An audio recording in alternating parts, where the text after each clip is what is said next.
Sarah Kagere muwala w'omugenzi Abbas Kato yatabukidde muka kitaawe Hasfana Kawuki ng'amulanga okwagala okumulemesa ebyobugagga bya kitaawe kati omugenzi. Bano babadde mu lukiiko olutudde ku kyalo Ndalage mu ggombolola y'Ekitanda mu disitulikiti y'e Bukomansimbi olukubiriziddwa omuyambi w'omubaka wa pulezidenti mu kitundu kino Joseph Luwaga.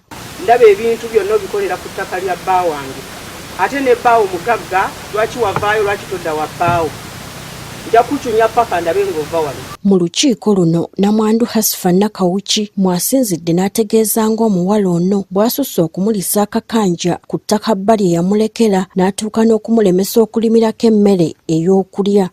Sarah Kagere tamaze kwekyo ekitundu era kye yeetoolera ate n'abuuka ate n'ajja ne wano we mbadde nkozesa yasanga nfuuyiddewo.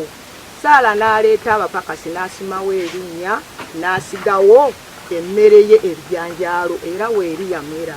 Yo omuwala Kagere ajjukiza muka kitaawe nga bw'atalina kwerabira nti ye yamusendera kitaawe nti singa teyaliye eddyamu yeeyagalira teyandirifunye. Taata bwe yadda n'aŋŋamba abawala babiri bali obamanyi naye nteekekaaliwo ne mugamba leetako ono gwesoma naye mu kibiina era nokubanga yali takyasoma. Taata n'amuleeta n'amuwasa ne tubeerawo bulungi n'abeerawo ne taata n'abeerawo n'omukyala we ne bazaala abaana. Era taata bwe yafa olw'okuba nze yali mukwano gwange nateekinga obuvunaanyizibwa okumulabirira. Nali nzimba ennyumba eno wanteerako ki okwetaasa okubeera owalungi.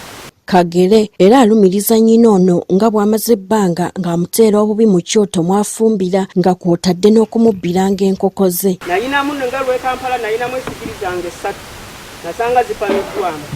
Waaliwo ekyoto kyennyini nga nakyo kipamiddwamu. Buli kimu nga bwe nagamba nti kaŋŋende mu kasitoowa mwe mba nfumba ak'ennyumba nako nasanga kapamiddwamu. Bano obwedda buli omu alumiriza munne okumwogerera amafuukuule. Bw'alirabawo omusajja azzeewo y'amanyi bw'eri omwenzi nnyo bwe ndi malaaya.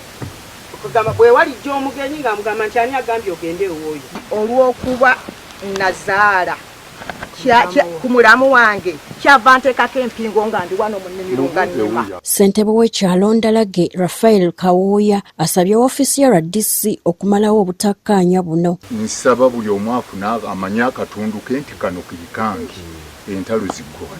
Abantu beetema, abantu batema bannaabwe ng'ab'ekika be baleseewo obuzibu.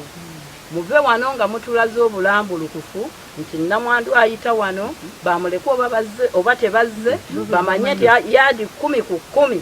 RDC bano abawadde amagezi okukuŋŋaana nga ab'ennyumba emu batuule mu nsonga zino zisobole okugonjoolwa. Twagala babeerewo tewali nsonga ebafunisa bintu nga tebaliwo nga tebali bweru wa ggwanga nga bali mu Kampala bali mu Uganda bali mu Masaka bajje wano ku gurawundi tutunulire ebintu byabwe babifune. Bwe tunaamala okubibagabira bo basalewo nti gundi bitukuumire naye nga ffe tubibawadde we bali sitwagala nti ate ono lwaki nze mwampadde sayidi wano lwaki mwakozewo nti Ebiseera ebisinga abooluganda bafuna obutakkaanya nga kitaabwe avuddeho ng'obuzibu businga kuva ku ngabana y'ebyobugagga. Gertrude Mutyaba, Agafeeyo ku Spark TV.